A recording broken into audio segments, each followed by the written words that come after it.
can do. I own no right to this song.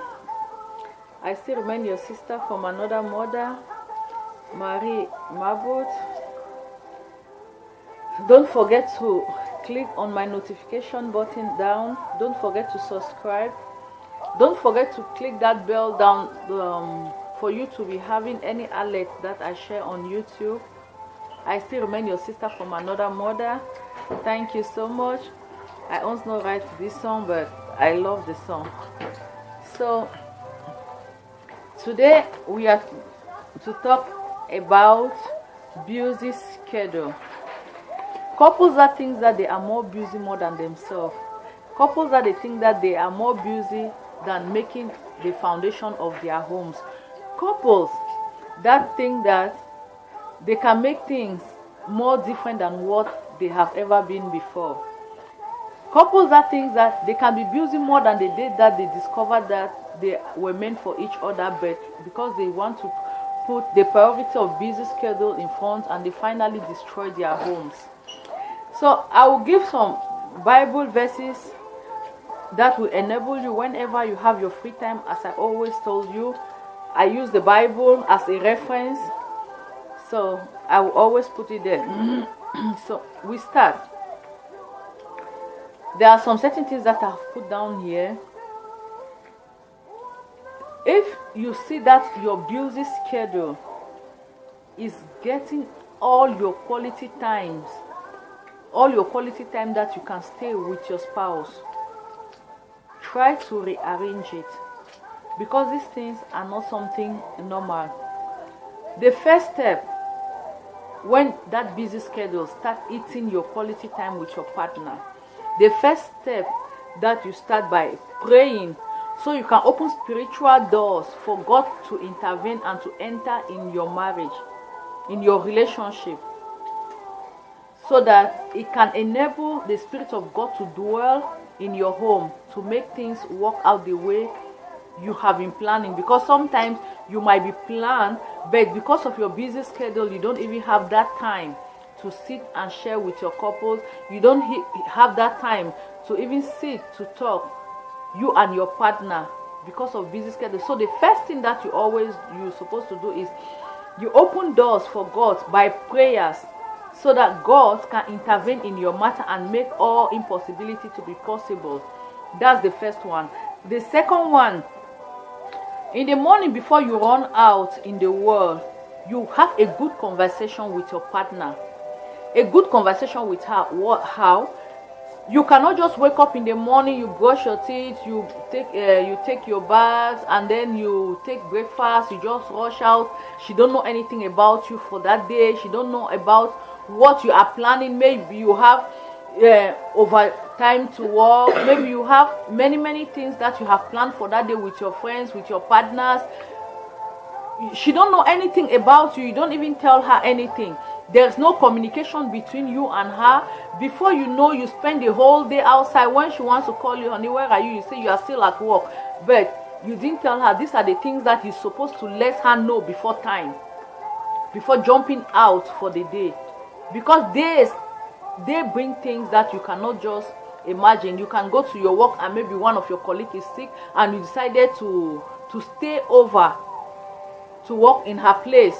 And those are the things that you're supposed to call her before time to let her know. Or before you leave, maybe you already have some information from your boss before you leave your work last night. So you have to inform her all these things, how your day will look like for that day. That's the second one. We go to the third one. Always have time for each other. Put the kids, sometimes if you don't have kids, or if you have kids, sometimes you put the kids asleep. If you don't have kids, you always have time for each other. How?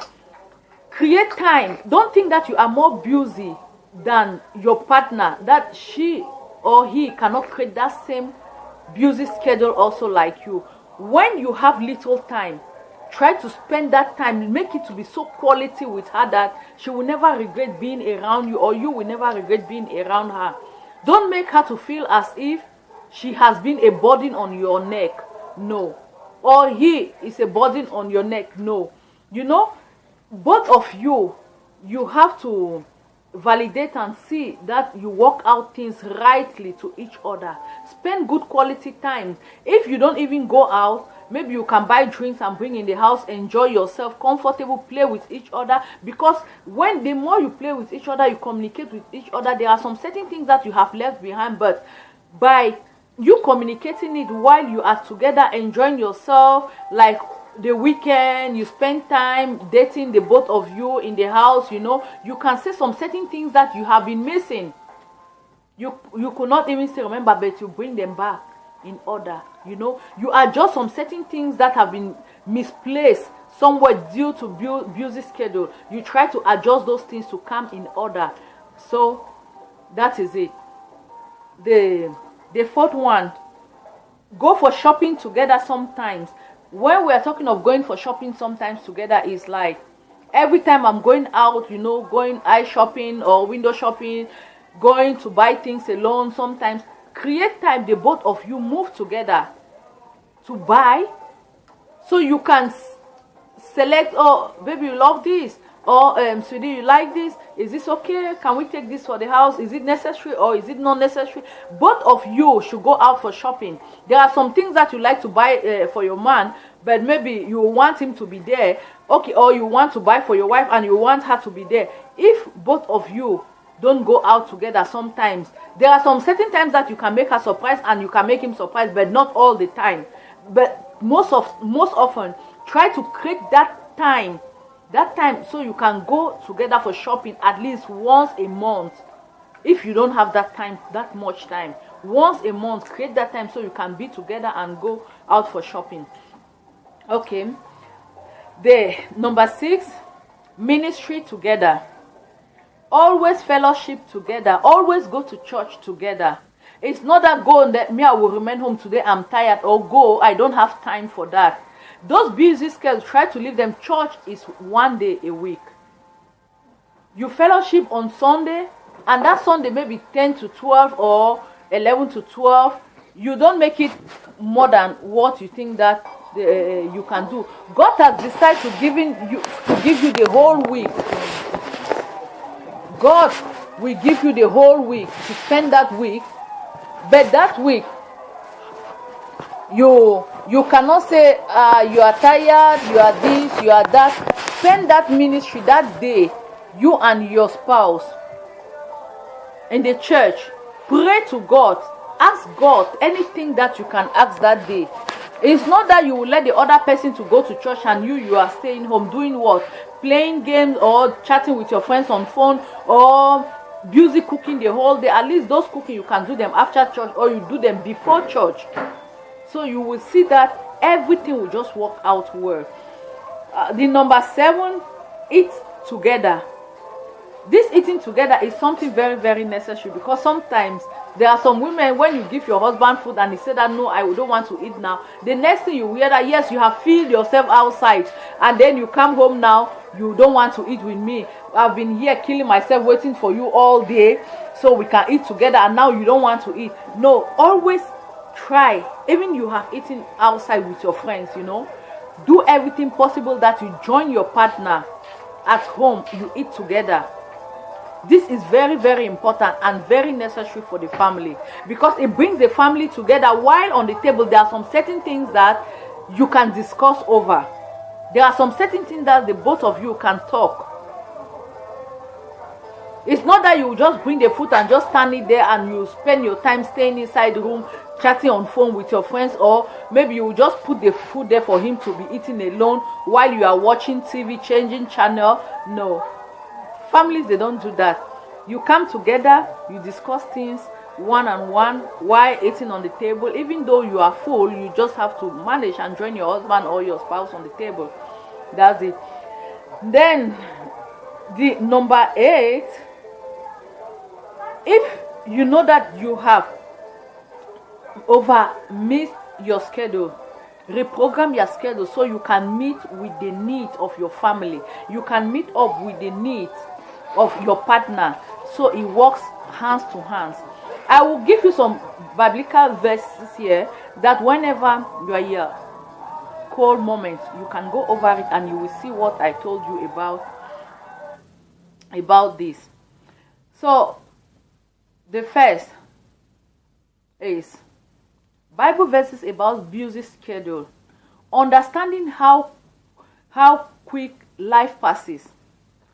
Sometimes we think that life is just like that, tomorrow is another day. When you wake up from sleep, tomorrow is another day. I don't know. Life passes so quick that you will not even just imagine. Read the book of Psalms chapter 39 verses 4. The second one, wisdom. For how do we use time? You need to use wisdom, how to use time. You will not use your time uselessly just because after all, this is just my holiday today or tomorrow, I don't have anything to do. Then from there you will just start disturbing yourself, killing yourself with things that they don't make any sense. You can be creative, do things that they are so important on that your time. Put yourself busy at that moment. Do things that can help your spouse. If you are not the type that used to do things, try that your day that you have off, or maybe that the next day you have to take off from your work. You help your partner in the house, keeping the whole place clean, doing many things. It's not only occasionally. You understand? So number 3, that one is in the book of Psalms 90. Verses 12. Psalms 90 verses 12. And the third one, careful of using time based on God's will. Use your time according to the will of God. Don't over exhaust yourself saying that after all, it's my time, I can do anything with my time. Then you start involving yourself in things that is not the will of God in your life. Before you know, you get yourself into trouble here. That is the book of Ephesians chapter I think 6, 15 and 17. Chapter 6 verses 15 and 17, I'm sure. So